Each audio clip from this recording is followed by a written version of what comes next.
Konnichiwa and welcome everybody back to another Mattel Jurassic World Roarivore review. And this is the last Roarivore before the Swedish premiere of Fallen Kingdom in the cinema. And it's the Metriacanthosaurus. And this one is one that I have... My opinion on it have improved so much since I saw the preview shot figure. Because it looked okay on the previews, it was really yellow. But having it in hand, and also what I've seen from pictures before, it's more of a sand brown, and that's a lot better. I mean, no striking yellow color, it's a sandy brown.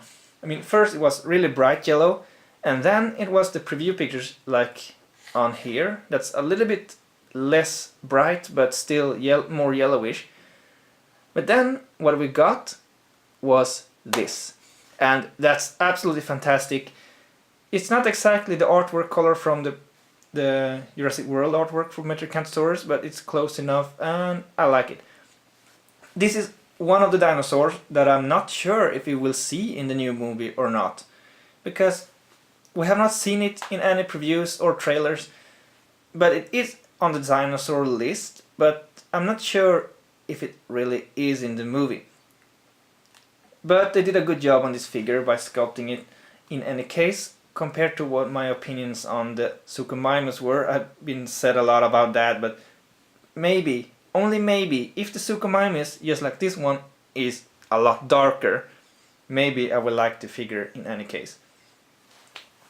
But moving on to the relevant part, this is the box. And it have the Roarivore feature symbol here with the roar symbol, and try me like that. Oh, that one cool roar. So it says Roarivores, Metriacanthosaurus, and Jurassic World. Just like with others, not the Fallen Kingdom logo, it's the Jurassic World logo, but a little bit more cracked. And there's Owen Blue, the caging design, the volcano backdrop, Jurassic World logo. And on the back we can see the other Roarivores, Triceratops, Baryonyx and Allosaurus. The Triceratops will come soon enough. I will review it in... I'm not sure exactly how soon. I will try to get it. But it will be after the movie have had its release here in Sweden. And by then I will be really excited, because I'm pretty sure I will love the movie. And there's the information about the Jurassic Facts app and the picture of the Metriacanthosaurus. And just like I said before, the colors are slightly different. Not that different like the Allosaurus were on the pictures on the back, but it's still a little bit different. But I prefer it in the actual figure form, a little bit darker. I think even it's actually darker than I expected, and I really like it. It looks very natural and cool.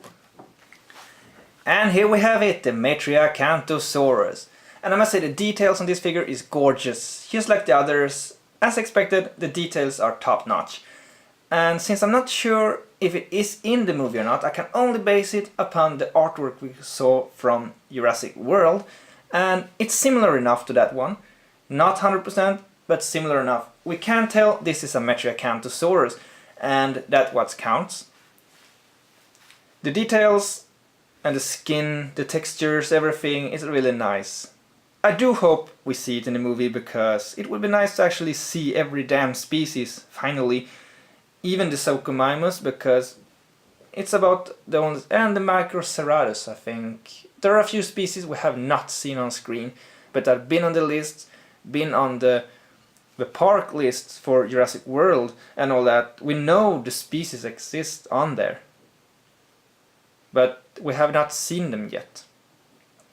That's my most big gripe with Jurassic World was there was so many species that was like teased in that way that they are in the park, but everything focused on the Indominus, which was cool, but I would have wanted a bit more other dinosaurs getting appearances in scenes, even if just a little, that they should appear to give us a more Jurassic feeling with different species and all that, different encounters. But it's fine. Fallen Kingdom will probably deliver above expectations. They have already delivered a lot by the trailers because they've shown a lot of dinosaurs, and we know that that's not the end of it.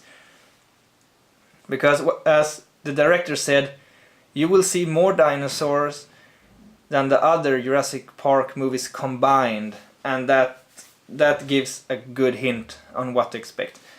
Right, let's get on to the Metriacanthosaurus details.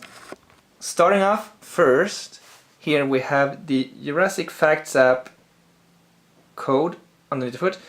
As I usually say, I'm not sure how well you can scan it from the screen, but here it is. Now let's go into details. With the paint job, it's quite clean. It have like small textured sprinkles and dots to make the skin a little bit. Something I noticed was that the plastic is actually, it's hard to see in the lighting, but it's slightly minimally brighter on this side than this side of the figure. I'm not sure if it's just a miscoloring, but it's very minor. You can hardly tell. And the textures on the back are quite cleanly painted off. These colors, they make, just like with the baryonyx, a very natural transition with each other. It looks natural and looks good. The eyes, they are painted. They are red, and that looks neat. This one have painted both the cheeks and the tongue. And it's quite clean paint job on the teeth as well. The toenails are painted, but the arms are not. So I'm not sure on the tongue part. Maybe the Allosaurus do have a blue tongue. That's why it is that way, because this one have a fully painted mouth. So I'm just going to assume that that's the case. Until I see the movie, I can't tell. So the articulation of this figure is ball jointed arms. They do not work as smoothly as the Allosaurus though, but they work nicely anyway. And there are ball jointed legs like this. So like you can move it outwards and this, and it clicks into this position. That's standard. They're quite loose in this direction, but that doesn't matter much when you stand it like this.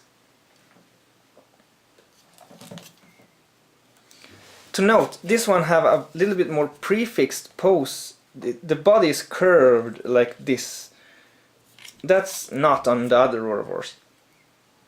But it's still not extreme, so it do not really bother me that much. It's like it's walking how it bends when it walks.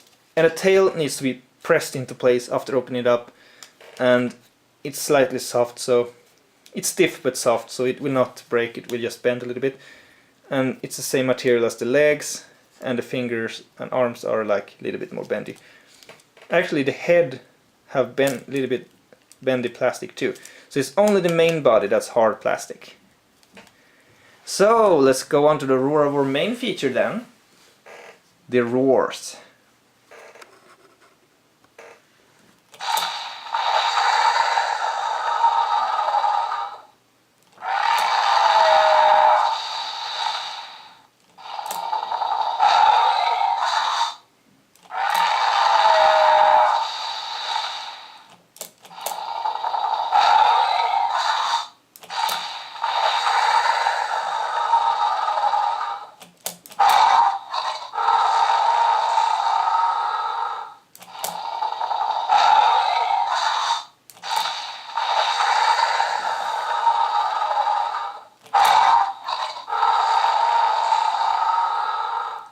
The quality of the sounds on those figures are a lot better than the older figures like the Hasbro ones and Jurassic Park 3 Hasbro.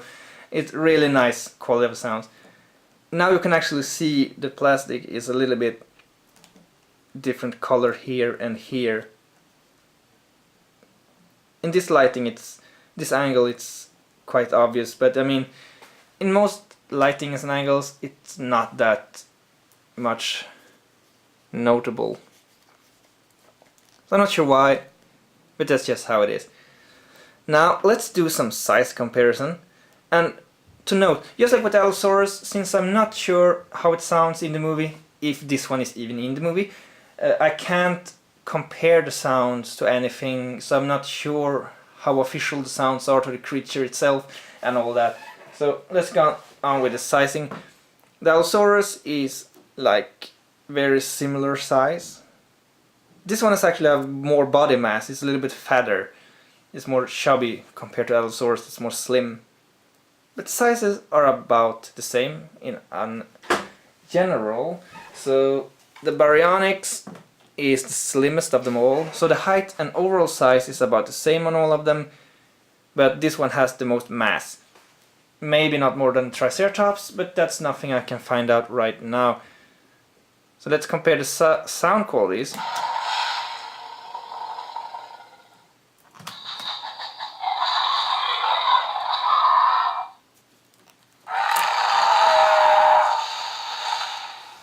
They all have very nice sound effects, but I actually think that the Metriacanthosaurus have the loudest sound. So let's do a little comparison also to the Carnotaurus, which is the action attack, and they are slightly bigger. So the Stego and the Carnotaurus is bigger than a Triceratops and Metriacanthosaurus, etc., etc. And now for human figures, we have first off Owen. So this is how it is in Jurassic World Mattel toy line, and I think compared to what we've seen on the size chart for Jurassic World, this one is slightly bigger. It's more massive, more bulky and big compared to what we saw on the Metriacanthosaurus there. I'm not sure exactly how big they are, but they are sort of an allosaurid creature. They are not allosaurids because I think Metriacanthosaurids or whatever are its own section of species, but I mean, it's similar to Allosaurus, so you could assume this is sort of right. But comparing it to Alan Grant from Kenner, that's more like what we expected from the size chart. But I can see them scaling it up slightly because the Roarivores should have a consistent size and all that. But I think it's still good compared to both the humans. And here we have it with blue. And it looks quite good with blue. But it's nice to have more mid-sized carnivores. And I really look forward to more Roarivores because I want a Triceratops. Obviously, it's one of my favorite herbivores. Or maybe the favorite herbivore. And there's also in Wave 2, I know there are the Pachyrhinosaurus, or was it Sinoceratops? I think it was the Pachyrhinosaurus, and a pterodactyl, and also the Ceratosaurus from Jurassic Park 3. I really love that design, though that's one I really look forward to get and compare to those as well. But as of now, I'm really happy with what I got. And this one, it's gorgeous, just like with the others of the Roarivores. I do highly recommend this one. So until next time, I hope you take care and sayonara.